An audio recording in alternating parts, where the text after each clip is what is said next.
गांव के एक कोने में रामू नाम का एक गरीब किसान रहता था। उसकी जमीन बहुत ही छोटी थी और उस पर खेत करना बहुत ही मुश्किल होता था। लेकिन रामू बहुत ही मेहनती था और कभी हार नहीं मानता था।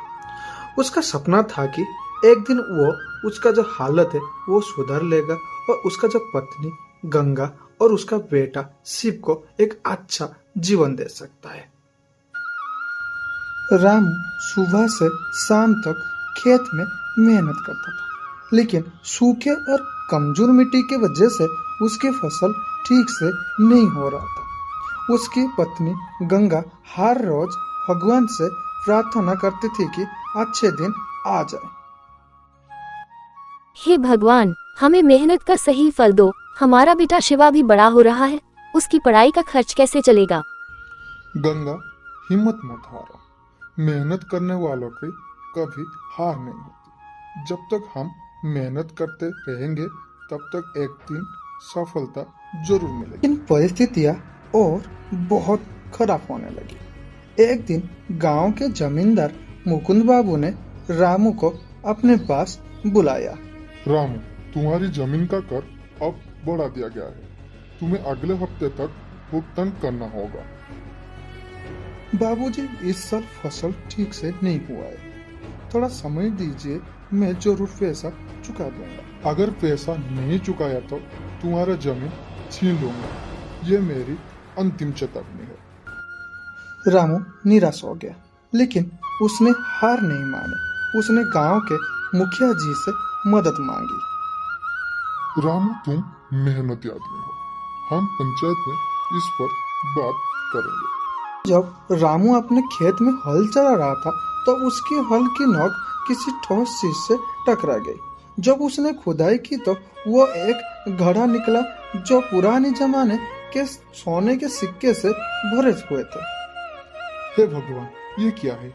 लेकिन ये घड़ा तो मेरा नहीं हो सकता। ये तो लग रहा है कि कोई पूर्वज का धन है। उसने ईमानदारी से घड़ा लेकर गांव के मुखिया जी को सौंप दिया। पंचायत ने यह तय किया कि गांव की संपत्ति में ये जाएगी और गांव के विकास में ये उपयोग होगी। लेकिन ये बात मुकुंद बाबू को पसंद नहीं आई। मुकुंद बाबू ने अपने सेवक मोहन से कहा, हमें ये धन चाहिए। रामू से इसे छीनने का कोई उपाय निकालो। कोई ऐसे चाल चलाओ कि लोग उस पर शक करें। मोहन ने गांव में अफवाह फैला दिया कि रामू ने सोने के सिक्के को चुरा लिया है। पंचायत में मुकुंद बाबू ने आरोप लगाया, रामू झूठा है, उसने सिक्का चुराया और हमें धोखा दिया है। ये अपने लाभ के लिए सब कुछ कर सकता है। रामू दुखी हो गया, लेकिन गांव के लोग जानते थे कि वो ईमानदार है। तब पंडित जी ने, अगर रामू ने चोरी की होती तो क्या वो पंचायत में सिक्के जमा करवाते? ये सिर्फ एक साजिश लगती है। गांव वालों ने मुकुंद बाबू के सेवक मोहन को पकड़ा और उससे सच्चाई उगलवाई। मोहन ने कबूल किया कि ये सब जमींदार की साजिश थी। हाँ, ये सब मुकुंद बाबू ने चाल चलाई थी, मुझे माफ कर दीजिए। पंचायत ने मुकुंद बाबू को दोषी ठहराया और रामू को न्याय दिलवाया। रामू, तुम गांव के सबसे ईमानदार और मेहनती किसान हो। अब से तुम्हें कोई जमीन से नहीं निकल सकती। तुम्हारी ईमानदारी सबके लिए मिसाल है। रामू की ईमानदारी से गांव में प्रेरणा फैली। उसकी फसलें अच्छे होने लगे और उसके बेटे शिवा पढ़ लिख के बड़ा आदमी बने। गांव के और किसान जैसे कि सोहन भी रामू से प्रेरणा लेके मेहनत करने लगा। एक दिन लाला राम प्रसाद, जो गांव के सेठ थे, उसने देखा कि रामू और उसके मित्र अच्छे तरीके से खेती कर रहे हैं।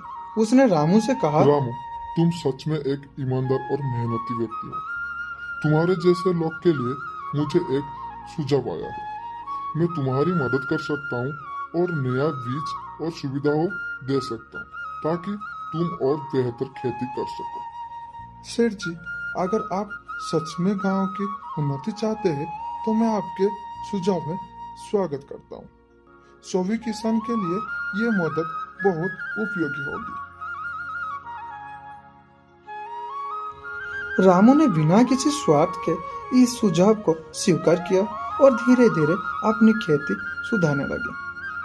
आगे चलकर पूरा गांव विकास की राह पर चल पड़े और रामू एक उदाहरण बन गया कि मेहनत और ईमानदारी से सब कुछ संभव है।